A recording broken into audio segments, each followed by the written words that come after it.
गुरु ब्रह्मा गुरु विष्णु गुरु देव महेश्वर गुरु साक्षात परम ब्रह्म तस्मै श्री गुरुवे नमः। श्री गुरु चरण कमलेभ्यो नमः। आज हम श्रीमद् भगवद गीता का 7वें अध्याय का पाठ करेंगे। चलिए पाठ प्रारंभ करते हैं। श्री भगवान वाच। पहला श्लोक। श्री भगवान बोले, हे पार्थ, अनन्य प्रेम से मुझमें असाक्त चित्त तथा अनन्य भाव से मेरे परायण होकर योग में लगा हुआ तू जिस प्रकार से संपूर्ण विभूति बल ऐश्वर्य आदि गुणों से युक्त सबके आत्मरूप मुझको संशय रहित जानेगा, उसको सुन। मैं तेरे लिए इस विज्ञान सहित तत्व विज्ञान को संपूर्णतया कहूँगा, जिसको जानकर संसार में फिर और कुछ भी जानने योग्य शेष नहीं रह जाता। श्लोक नंबर 3। हजारों मनुष्यों में कोई एक मेरी प्राप्ति के लिए यत्न करता है, और उन यत्न करने वाले योगियों में भी कोई एक मेरे परायण होकर मुझको तत्व से अर्थात यथार्थ रूप से जानता है। पृथ्वी जल अग्नि वायु आकाश मन बुद्धि और अहंकार भी इस प्रकार यह 8 प्रकार से विभाजित मेरी प्रकृति है। यह 8 प्रकार के भेदों वाली तो अपरा अर्थात मेरी जड़ प्रकृति है। और हे महाबाहो, इससे दूसरी को जिससे यह संपूर्ण जगत धारण किया जाता है, मेरी जीव रूपा परा अर्थात चेतन प्रकृति जान। हे अर्जुन, तू ऐसा समझ कि संपूर्ण भूत इन दोनों प्रकृतियों से ही उत्पन्न होने वाले हैं, और मैं संपूर्ण जगत का प्रभाव तथा प्रलय हूँ, अर्थात संपूर्ण जगत का मूल कारण हूँ। श्लोक नंबर 7। हे धनंजय, मुझसे भिन्न दूसरा कोई भी परम कारण नहीं है। यह संपूर्ण जगत सूत्र के मनियों के सदृश मुझ में गुथा हुआ है। हे अर्जुन, मैं जल में रस हूँ, चंद्रमा और सूर्य में प्रकाश हूँ, संपूर्ण वेदों में ओंकार हूँ, आकाश में शब्द और पुरुष में पुरुषत्व हूँ।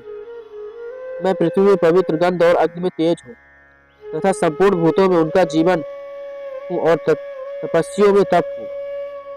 हे अर्जुन, तू संपूर्ण भूतों का सनातन बीज मुझको ही जान। मैं बुद्धिमानों की बुद्धि और तेजस्वियों का तेज हूँ। हे भरत श्रेष्ठ, मैं बलवानों का आसक्ति और कामनाओं से रहित बल अर्थात सामर्थ्य हूँ, और सब भूतों में धर्म के अनुकूल अर्थात शास्त्र के अनुकूल काम है। और जो भी सत्व गुण से उत्पन्न होने वाले भाव हैं, और जो रजोगुण से तथा तमोगुण से उत्पन्न होने वाले भाव हैं, उन सबको तू मुझमें ही होने वाले हैं ऐसा जान। परंतु वास्तव में उनमें मैं और मुझमें नहीं है। गुणों के कार्य रूप सात्विक, राजस और तामस, इन तीनों प्रकार से भावों से यह सारा संसार प्राण समुदाय मोहित हो रहा है। इसलिए इन तीनों गुणों से परे मुझ अविनाशी को नहीं जानता, क्योंकि यह अलौकिक अर्थात अति अद्भुत त्रिगुणमयी मेरी माया बड़ी दुस्तर है। परंतु जो पुरुष केवल मुझको ही निरंतर भजते हैं, वे इस माया को उल्लंघन कर जाते हैं, अर्थात संसार से तर जाते हैं। माया के द्वारा जिनका ज्ञान हरा जा चुका है, ऐसे आसुर स्वभाव को धारण किए हुए मनुष्य में नीच दूषित कर्म करने वाले मूढ़ लोग मुझको नहीं भजते।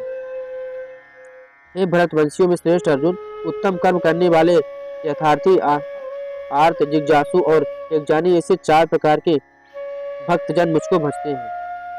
श्लोक नंबर 17। उनमें नित्य मुझमें एक ही भाव से स्थित अनन्य प्रेम भक्ति वाला एक ज्ञानी भक्त अति उत्तम है, क्योंकि मुझको तत्व से जानने वाले एक ज्ञानी को मैं अत्यंत प्रिय हूँ, वह ज्ञानी मुझे अत्यंत प्रिय है। श्लोक नंबर 18। ये सभी उदार है, परंतु एक ज्ञानी को साक्षात मेरा स्वरूप ही है, ऐसा मेरा मत है, क्योंकि वह मनगत मन बुद्धि वाला ज्ञानी भक्त आदि अति उत्तम गतिस्वरूप मुझमें ही अच्छी प्रकार स्थित है। बहुत जन्मों के अंत के जन्म में तत्व ज्ञान को प्राप्त पुरुष सब कुछ वासुदेव ही है, इस प्रकार मुझको भजता है, वह महात्मा अत्यंत दुर्लभ है। उन भोगों की कामना द्वारा जिनका ज्ञान हरा जा चुका है, वो लोग अपने स्वभाव से प्रेरित होकर उस नियम को धारण करके अन्य देवताओं को भजते हैं अर्थात पूजते हैं। जो साकाम भक्त जिस देवता के स्वरूप को श्रद्धा से पूजना चाहता है, उस भक्त की श्रद्धा को मैं उसी देवता के प्रति स्थित करता हूँ। वह पुरुष उस श्रद्धा से युक्त होकर उस देवता का पूजन करता है, और उस देवता से मेरे द्वारा ही विधान किए हुए उन इच्छित भोगों को निसंदेह प्राप्त करता है। श्लोक नंबर 23। परंतु उन अल्प बुद्धि वालों का वह फल नाशवान है तथा वे देवताओं को पूजने वाले देवताओं को प्राप्त होते हैं और मेरे भक्त चाहे जैसे ही भजे अंत में वे मुझे ही प्राप्त होते हैं।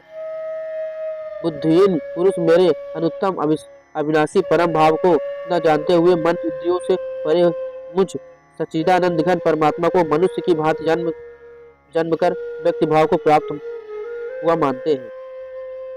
अपनी योग माया से छिपा हुआ मैं सबके प्रत्यक्ष नहीं होता, इसलिए यह ज्ञानी जन समुदाय मुझ जन्म रहित अविनाशी परमेश्वर को नहीं जानता, अर्थात मुझको जन्मने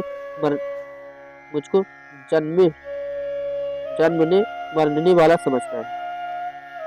हे अर्जुन, पूर्व में व्यतीत हुए और वर्तमान में स्थित तथा आगे होने वाले सब भूतों को मैं जानता हूँ, परंतु मुझको कोई भी श्रद्धा भक्ति रहित पुरुष नहीं जानता। हे भरतवंशी अर्जुन, संसार में इच्छा और द्वेष से उत्पन्न सुख दुख आदि द्वंद्व रूप मोह से संपूर्ण प्राणी अत्यंत एकजानता को प्राप्त हो रहे हैं, परंतु निष्काम भाव से श्रेष्ठ कर्मों का आचरण करने वाले जिन पुरुषों का पाप नष्ट हो गया है, वे राग द्वेष जनित द्वंद्व रूप मोह से मुक्त दृढ़ निश्चय भक्त मुझको सब प्रकार से भजते हैं।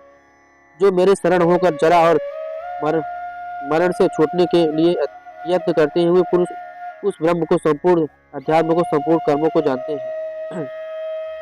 जो पुरुष अधिभूत और अधिदेव देव के सहित तथा अधियज्ञ के सहित सबका आत्मरूप मुझे अंत काल में भी भजते हुए युक्त चित्त वाले पुरुष मुझे जानते हैं, अर्थात प्राप्त हो जाते हैं।